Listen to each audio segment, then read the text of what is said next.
Hey, welcome back, everyone. Welcome to the Gravity Channel. I'm Dakota. This is Garrett. This is just going over some gameplay that we had for our Shardbugs 1K tournament at Mystic Forge. Shardbugs is kind of a Florida-based game that Team Gravity's recently gotten into competitively, so you're just going to be seeing some tournament gameplay. So Garrett, go ahead and start us off. Yeah, I'd love to start off here by talking about this round 4 here. I'm on the right here with For the Cause Luna and Adam Cardenas, known as Bucky within the Shardbugs community, I believe, is on another Luna deck, but one more aggressive and one more suited to a sort of... These are both decks that have reacted to a very Mars-heavy metagame, I think, and we've definitely gone in very different directions. Adam's list, from what I saw, and you can kind of see in his hand, is much heavier on big guys that have 4 defense, right? Mm-hmm. How many ways can I negate a Mardis ability, get a wall of bodies to stop them from reducing my devotion? Meanwhile, on the other hand, you can see here, I'm looking for a blessing. My list is much more on the card advantage with the blessing and to eventually win with For the Cause. Definitely, and I think I see a For the Cause in his hand as well. Yes. So. Yeah, a lot of Luna lists these days are sort of running it as a way to get over the finish line, especially for these lists that sort of have to sacrifice. You can see here, a lot of the generic guys that have enough toughness to live through a Mars ability often don't devote for anything. So in those situations where, like we're going to see here, where your opponent really isn't presenting any threats, nothing's really happening, they end up kind of just sitting on the board. Mm-hmm. And this is the first time I think I've seen Dave in a competitive setting. I know everyone kind of loves the card. It's in a lot of the pre-constructed decks. The whole tournament, I think I never saw a Dave really happen. But he does have the Bring the Doom for your blessing. That is huge, especially you're not able to get much value at all on that. Yeah, I only get one draw here. And you can see, once again, 2 on the bottom. I don't see the blessing. Gotta see the blessing. So, to real quick talk about my mulligans. My deck is kind of a pseudo combo deck, sort of combo control deck. I would describe it. Yeah. So what I ended up doing is I drew a hand that was a bunch of stuff that wasn't my blessing. So basically, I put back everything that was not a key piece in the combo. So I kept the Antonio, I kept the For the Cause, and otherwise everything went back. And it ended up letting me find a blessing pretty soon into the game, so I could get it down on turn 3. But obviously this Bring the Doom is a pretty pivotal piece here. Right. It's such a pivotal card. It's kind of like reared its head into the meta of how key these blessings are, not just for Luna, but also for Mars. Soul's blessings, it can be scary as well, especially with their the aggro kind of setup they can do. So Bring the Doom is just kind of bringing up his value more and more. And is that 2 Daves he has?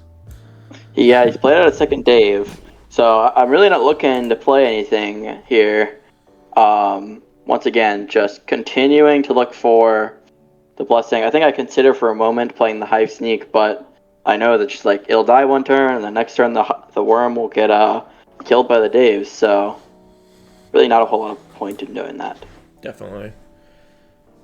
And I don't see a whole lot of equipment in his hand, but he is going to bring up that really nice tournament promo, Moth of a Peppered Flame. Moth of a Flame, yep. That sounds really nice. I don't believe I mentioned,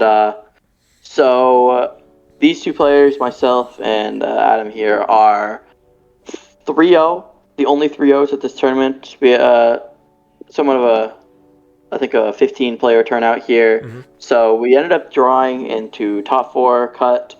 So we're really just playing for the camera here, but we do end up, I won't spoil too much, but we do end up meeting each other in the top 4, obviously. So definitely. We end up sort of feeling each other out here, getting an idea of what's important about each other's decks. Whether it favored me or him, I'm not really sure.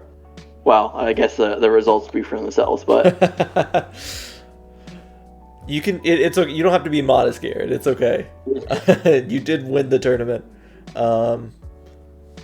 But he doesn't have. I don't know if it's just off camera, but it seems like his bugs in his hive are kind of suffering a lot, especially not even having full. Okay, I do see there's an Antonio at least, but he just doesn't seem to have a lot of card value or anything really going into his hive compared to you, that you're just kind of straight ramping up. Yeah, something that's really interesting about these particular Luna lists is that you end up being in a situation where you've got a bunch of Daves, a bunch of Amazonian Giants, a bunch of Antonios. That's a lot of generic bugs. So Luna is not as desperate for pips as Mars or Sol can be at times. But still, you do have to sort of recognize that.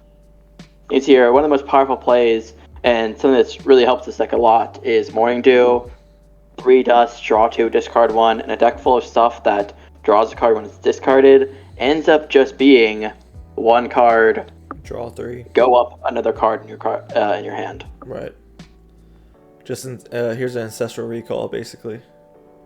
Yeah, it's a lot of filtering, it's a lot of advantage, and for the turns where you don't have the blessing, or even when you do have the blessing, it's a very nice, like, bridging piece here. Right.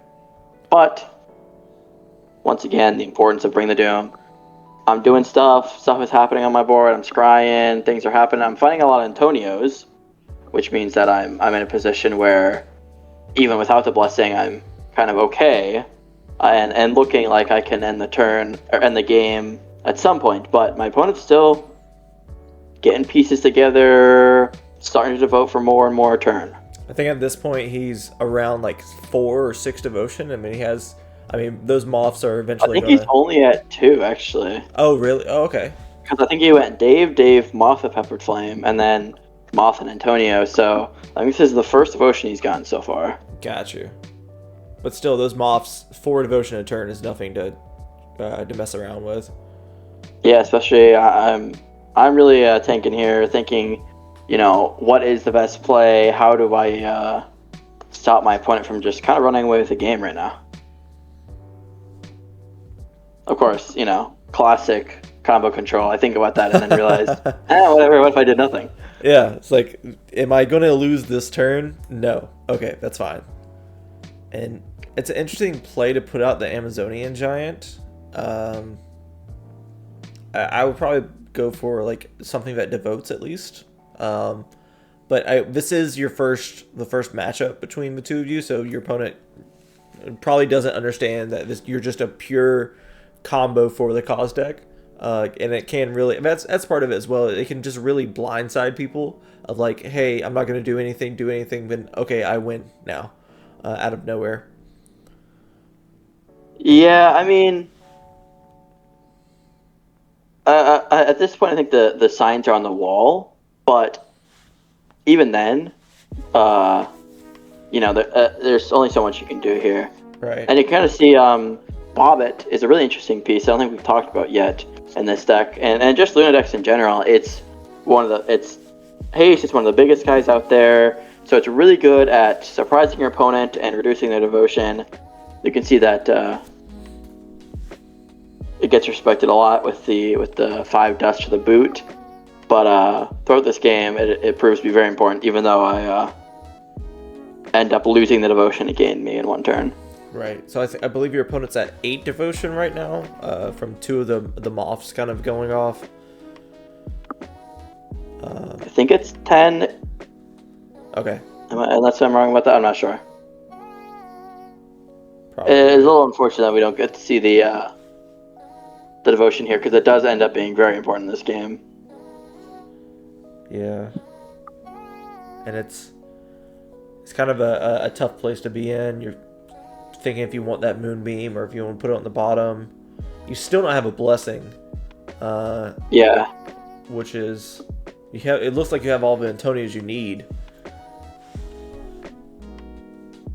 And yeah, you can kind of see the power of For the Cause here. I think before this moonbeam, 14 or 15 devotion in my hand with a For the Cause, but if I do that, my opponent immediately attacks me down. and it just ends up doing nothing other than just make me lose all the cards in my hand. So it's really all or nothing, and it ends up just being the case that I have to Moonbeam my opponent, make it so that they're really not able to race me because it's not looking like I'll win that. Right. Interesting play that your opponent brought up another Amazonian giant. I would probably be going for more of a devotion heavy instead of the blockers. Yeah, I think he sees the Bobbit in my hive, and he kind of has to respect that, right? Like 6 for him is multiple turns of devoting, so I am more than time walking him by hitting with a Bobbit. Okay, that makes sense. Yeah, and it looks like its other giant is tapped. Yeah, I got Moonbeam. Moonbeam. Yeah, you're correct. Okay. Oh, okay. This is just not me paying attention as the Mars player. You don't see them. They have 4 defense. You can't see them anymore. Right. Yeah. It just fades out after 3. If it doesn't have 3 health, I'm like Oh, so what? Huh? I'm gonna poison gas it. Whatever. I'm gonna get rid of it. So I think I ended up taking a pretty similar line I did last round, if you caught that video, where I end up kind of desperation going Acid Rain into Spark Ranger here, I believe. But you do have 2 Spark Rangers. Like you have one in a hive where you can just take out both of the moss. Yeah, I think that's what I'm thinking about. It's always an interesting decision for this deck of how many cards you use in a given turn, because really it's like every card you use is a card you're not using to win the game. Right. So you really have to weigh, what's best in hand, what's best here. I love the arms cross, like putting your hand down, arms crossed, thinking through all the lines. Okay, if I take Spark Ranger out of my hive, if I play this, if I use 2 cards, and I'm going down this amount, but is my opponent going to win in the next couple of turns where I need, when I need to actually for the cause and win the game? Yeah. I am a little insulated here because I do have the Moonbeams. But even then, I've exhausted the bugs in my hive enough for an Acid Rain, and I'm still thinking about it. Yeah. Wow, I did not notice that. Just gonna sit in there, 4 mana in the pool. I don't want to play this card. I don't want to take stuff out of my hand. Yep. You can see waiting here for my opponent, Adam, here to consider what to get with Antonio to draw a card or Devotion. Looks like he chooses the Devotion. I think that puts him up to 8 at this point. Not entirely certain. It's got to be like 12, I want to say, at this point. Because he's been devoting for like multiple turns. I want to say we're in the danger zone for you at this point. Yeah, definitely. I'm feeling a little uncertain here, and you'll see this next turn ends up being even more scary. Okay, so we got 2 giants. Oh wait, they still are on tap. Moonbeam's such a crazy card.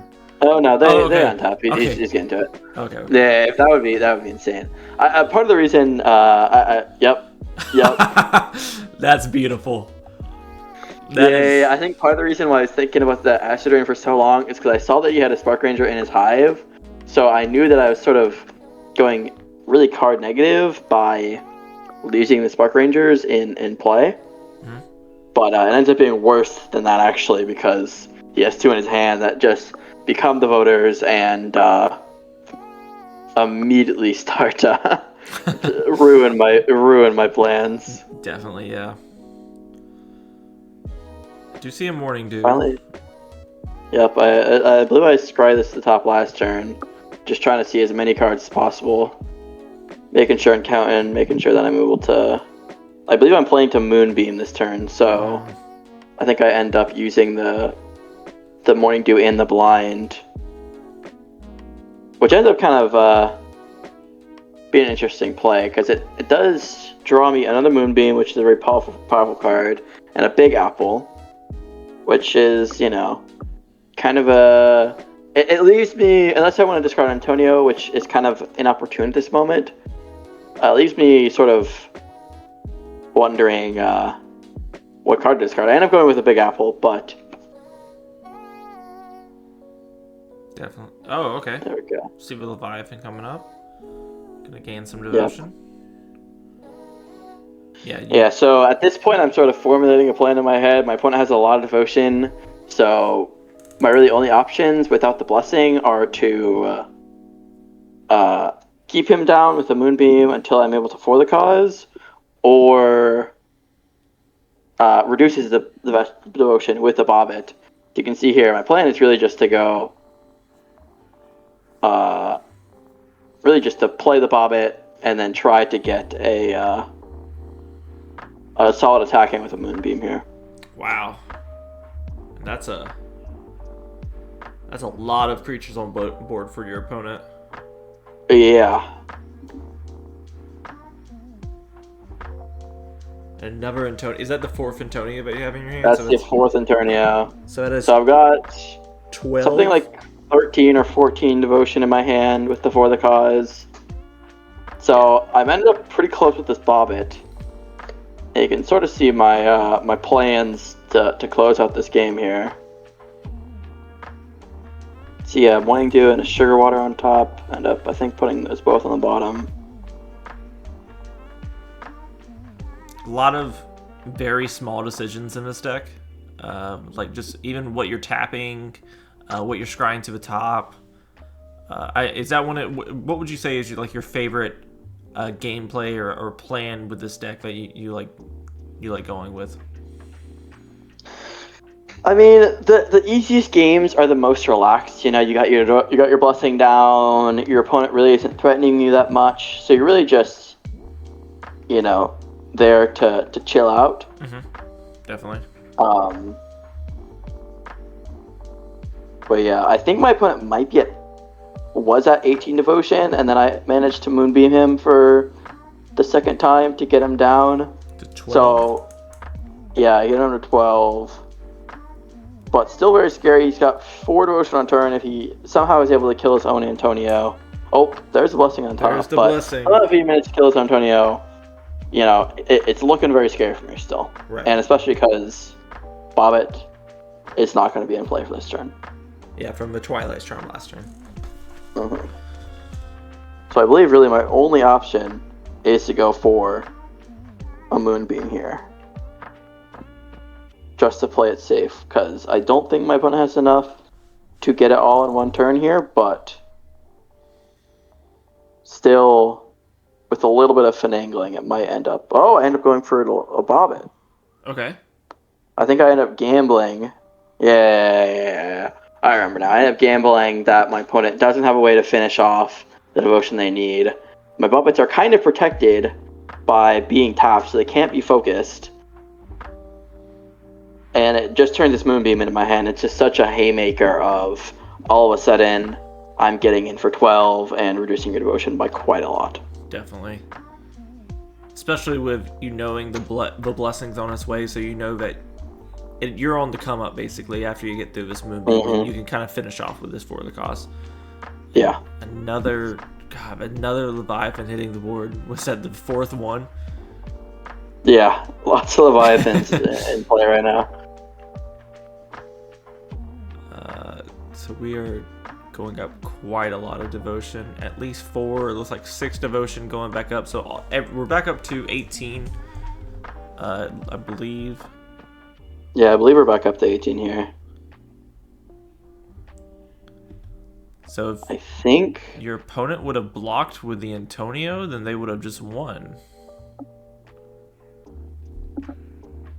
I don't think they could. I think they had Twilight Charm with my Bobbit, so I hadn't actually attacked that turn after they played the Antonio. No, I'm talking about last turn. No, I don't think I ever attacked into an Antonio there, I think. Okay. I thought you did last turn, but I am the Mars players. 14, 16. So I have 16 devotion between the 4 Antonios and the 2 Bobbits. Mm-hmm. So I really only need 4 more cards after that. So you're just kind of just setting up this Moonbeam. Yeah. Buying yourself some turn. With like just going in for 12, kind of resetting the clock. Your opponent's board state is scary, but it is not scary in the fact that it's not super devotion heavy. It's more of just beaters. I mean, they have 6 devotion on board currently, which is, I mean, you just took them down 12, so it's not like they're, and Luna's not known, is not an avatar or a faction that can really ramp up a lot of devotion in one turn, especially since that aggro keyword is not prevalent in a lot of Luna cards. So it's pretty safe for you currently. I'm just like kind of dropping the blessing or just having enough. I don't even know how many cards you have in hand right now. Of like you may be able to. I think I actually try to cut you off. I think I actually got in for 6 and voted for 2. A little 1-1 on the Bobbit action here. Oh, okay. I think that means that from this draw, plus 4, go to 6. Only need 2 more cards after For the Cause. And for Antonius, 12, which is 13, 12, 14, 15. Yep. Get to 21. And that is going to be... That was a very close game. But you're kind of already locked in for top 4 at this point. So you're just kind of filling each other out, trying to see what the matchup... Which is... It's very interesting. So many different ways you can go with Luna. You can go with the combo route that you kind of gone with. Or you can go this mid-range. Or with kind of this kind of protective style that your opponent's gone for, of like playing just big butt creatures that can't really be blown up that easily, and kind of devoting behind them. Do you have any thoughts, Garrett, on as we kind of close up our Swiss rounds? No, I think we see talk about it more, but I think we see a good representation of decks in the top 4. So it's nice to see variation, deck building, variation, all that, and really looking forward to the future of the game. Yeah, all right. Well, we'll see you in the next series of videos that we have going into the semifinals. All right. Bye, guys.